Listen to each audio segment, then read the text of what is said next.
Hi there, welcome to the video and hello again for return viewers. This is the fourth and final quick review I'm doing today on Friday the 14th of November 2025, just covering off some books I've finished recently.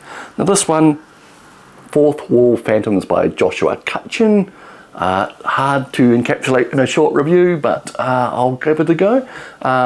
First of all, Joshua Cutchin is an author I'm increasingly impressed with. He started off doing focus books on various supernatural, paranormal topics like food, smells, and all that type of thing, which show his expertise in finding references covering the same thing in disparate sources. That seems to be one of his strengths. He'll look all over the world, find various books, magazines, articles, what have you, and find, aha, this is referring to the same thing as that, and he is expert at that. And I'm really impressed about how he's progressing. He's gone from those like single topic books to broader explanations or explorations rather of paranormal topics, from Bigfoot to life after death or the nature of human souls, all the way through to this one, which is a bit of a noggin scratcher, I have to admit,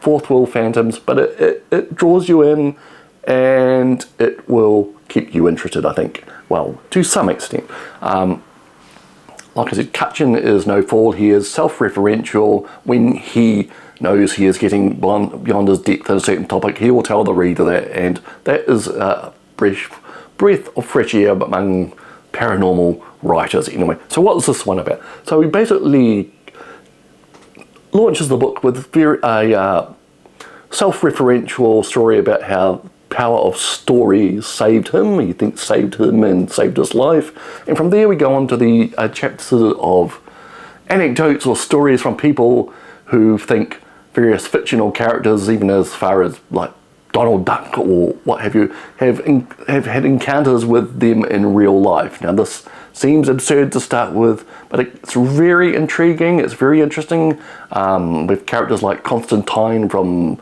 Alan Moore's comics basically being seen in bars and things like that. Like I said, Donald Duck, various characters of various books in real life. And are these people insane? Are they crazy? Are they hallucinating?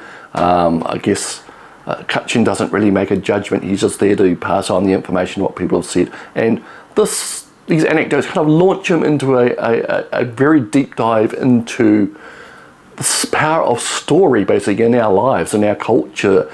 Stories, he jumps into something called narratology, gets deep in the weeds of theories about stories and characters and protagonists and what have you. From there we go to archetypes and what's understood and misunderstood about archetypes of various writers and theorists who have looked into this deeply.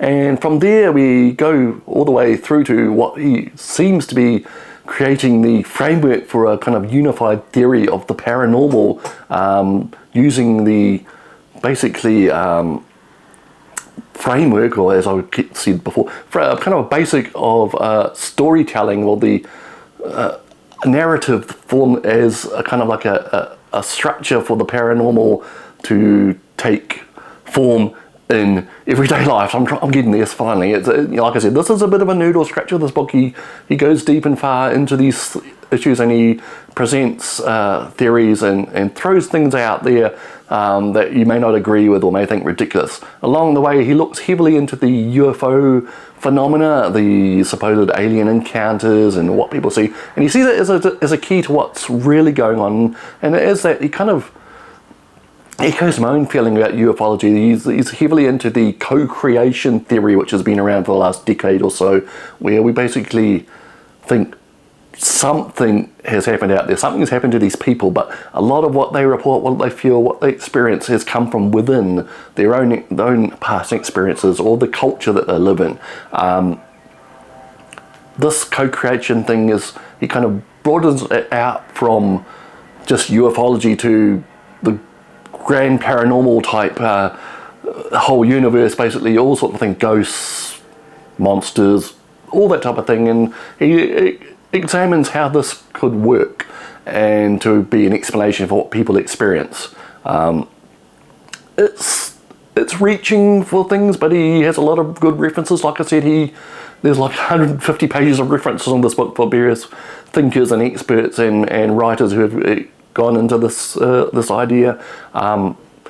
He's not woo-woo. In fact, he's very anti-woo-woo, and in the midst of this book, he kind of criticizes a lot of the people in ufology in particular who are happy to go with a nuts and bolts, simple science fiction type answer about things, and without looking beyond deeper into the psychosocial realm, as they call it.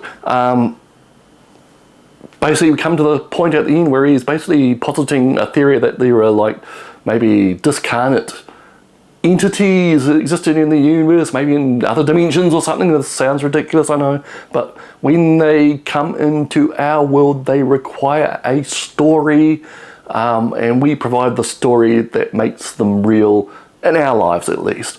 I know that may be a stretch, maybe, like I said, but that's kind of the angle he's pointing at by the end of this book, and it's a fascinating way read to get there. Maybe I've misunderstood some of his points. He does, like I said, at some points he goes in deeper than he understands, so maybe it's an excuse for the reader not totally understanding his points of view as well. So anyway, I hope I've explained it. It is one for the questioning reader, curious reader, and it makes a lot of points about the power of storytelling in our lives and narrative and how it controls us, and how basically a lot in our life we draw from our past experiences and try and make stories of them to make things make sense. And who knows, maybe exterior entities use this facility of humans to make themselves known and so on. There's a lot of humor in this book as well. He's self-deprecating, he's funny, he'll point fun at things that seem ridiculous. So that was enjoyable. So I recommend this book if you want to look into something deep and possibly meaningful about reality. So that is Fourth Wall Phantoms by Joshua Cutchin. Okay, thank you. So that is the end of the 4 reviews I've been doing today. Hopefully I got through them okay. I hope you've enjoyed them. We'll be back probably at the end of the month with another book haul. If I don't finish any other books in the meantime, I've got a couple on the go. I am reading Heavy Light by Horatio Clare, I think it is. It's a memoir of mental illness. I'm finding a lot of his experiences in the initial part where he's kind of hypermania in the Alps on a skiing holiday did ring a few bells with me. I am also reading still the High Strangeness book, which I didn't enjoy much at the start, and also The Mad and the Brave about volunteers in the Ukraine war. I'll get through all of those soon, but it may not be till next month that I'll get the reviews out. Okay, I hope you have a good day. It's a public holiday here. I'm off to enjoy the rest of my day. Bye.